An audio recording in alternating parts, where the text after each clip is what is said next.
بصرہ کے واقعات۔ امام موسیٰ کاظم علیہ السلام 20 شوال 179 ہجری کو مدینے سے روانہ ہو کر 1 مہینہ 17 روز کے بعد 7ویں ذی الحجہ کو بصرہ میں داخل ہوئے۔ عیسیٰ ابن جعفر حاکم بصرہ عید الاضحیٰ کا جشن منا رہا تھا۔ اپنی رنگ رلیوں میں دنیا و مافیہ سے بے خبر تھا۔ اسی عالم میں اسے ہارون کا خط ملا۔ اس نے پڑھا اور نہایت بے پرواہی سے اسی دیوان خانے کے ایک تیرو تار حجرے میں امام کو قید کر دیا اور پھر ناچ رنگ اور شراب نوشی میں مشغول ہو گیا۔ افسوس، رسول خدا صلی اللہ علیہ وآلہ وسلم کا فرزند آج ایک ایسے مکان میں قید تھا جس میں دنیا کے محرمات عمل میں لائے جا رہے تھے۔ صبر و شکر کے ساتھ آپ علیہ السلام اس زمانے کے انقلاب کو دیکھتے رہے۔ لکھا ہے، جس حجرے میں آپ قید تھے اس کا دروازہ صرف 2 وقت کھولا جاتا تھا۔ ایک مرتبہ صبح سویرے کہ آپ علیہ السلام باہر نکل کر وضو کر لیں، دوسرے دوپہر کو 2 روٹیاں اور 1 کٹورا پانی دیے جانے کے لیے، باقی 24 گھنٹے بند۔ اللہ اکبر! 1 سال کامل آپ علیہ السلام اس کال کوٹری میں بالکل تنہا زندگی بسر کرتے رہے۔ سوائے عبادت خدا امام علیہ السلام کو کام ہی کیا تھا؟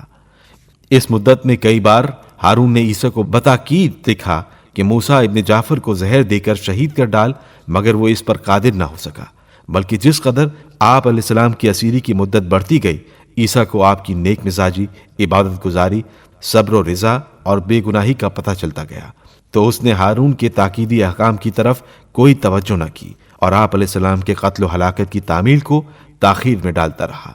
عیسیٰ کو امام سے اس لیے عقیدت پیدا ہوئی کہ اس نے جہاں تک آپ علیہ السلام کے اخلاق اور عادات کو خود جانچا اور دوسروں سے معلوم کروایا، اس کو آپ علیہ السلام کی ذات ہر طرح سے قابل قدر اور لائق تعظیم نظر آئی۔ ایک مرتبہ اس نے اپنے غلام کو قید خانے کے دروازے پر اس غرض سے بٹھا دیا تھا کہ وہ صبح سے شام تک امام موسیٰ کاظم علیہ السلام کے روزانہ کے مشاغل پر نظر رکھے۔ چنانچہ اس غلام نے کئی روز متواتر آپ علیہ السلام کے حالات کو جانچنے کے بعد عیسیٰ کے سامنے اس طرح بیان کیا: اے امیر، میں نے ان کو سوائے عبادت الہی اور تلاوت قرآن مجید کسی اور کام میں مشغول نہیں پایا۔ وہ قرآن کو اس خوش الہانی سے پڑھتے ہیں کہ اس کی تعریف نہیں ہو سکتی۔ میں ایک حبشی غلام ہوں اور نہایت سنگ دل ہوں، لیکن ان کی قرآن خوانی سے میرے دل پر بھی اتنا اثر ہوتا تھا کہ میں بے اختیار رونے لگتا تھا۔ میں نے امیر کے حکم کے مطابق بار بار اپنے کانوں کو حجرے کے دروازے سے لگایا، لیکن کبھی ایک حرف بھی کسی کی مخالفت یا بد دعا میں نہیں سنا۔ اول تو آپ کو عبادت سے فرصت ہی نہیں ہوتی، اور اگر کسی وقت فراغت ہو گئی تو خدا سے مناجات کرنے لگے۔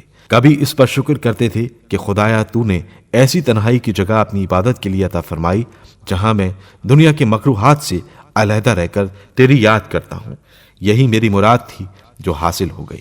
جب اس غلام نے یہ رپورٹ دی تو عیسیٰ اور اس کے پاس بیٹھے والوں پر ایسا اثر پڑا کہ وہ بے اختیار ہو کر رونے لگے۔ اسی وقت سے عیسیٰ کے دل میں آپ کا وقار پیدا ہوا۔ دوسرے روز آپ کی خدمت میں حاضر ہو کر پچھلی فروگزاشتوں کی معافی مانگنے لگا۔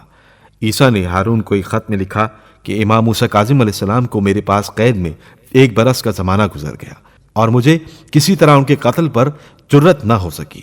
میں نے جہاں تک ان کے حالات معلوم کیے، سوائے عبادت خدا اور کوئی شغل نہ پایا۔ نہ وہ کسی کو برا کہتے ہیں، نہ کسی کے حق میں بد دعا کرتے ہیں۔ دنیا کے کسی معاملے سے انہیں کوئی واسطہ ہی نہیں۔ اس لیے میں امیر کو بتاکید لکھتا ہوں کہ اس خط کے دیکھتے ہی آپ اپنے کسی معتبر آدمی کو بھیج دیں تاکہ میں اس کے ساتھ امام موسیٰ کاظم کو آپ کے پاس بھیج دوں اور خود بری و ذمہ ہو جاؤں۔ اگر آپ نے آدمی بھیجنے میں دیر کی تو میں زیادہ انتظار نہ کروں گا اور ان کو اپنی قید سے فوراً رہا کر دوں گا۔